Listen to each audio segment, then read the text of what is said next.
வணக்கம்.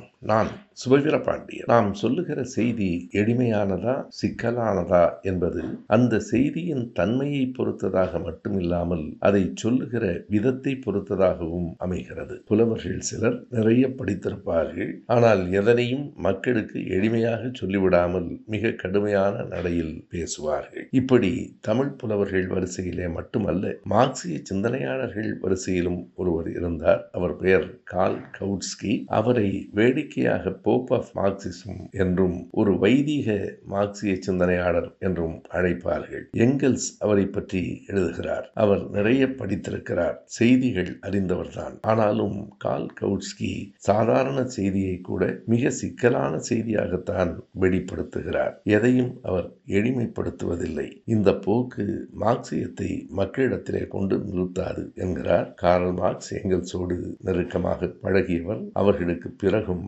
வாழ்ந்தவர். 1914 முதல் உலகப் போரில் அவருடைய கட்சி பிளவுபட்டது.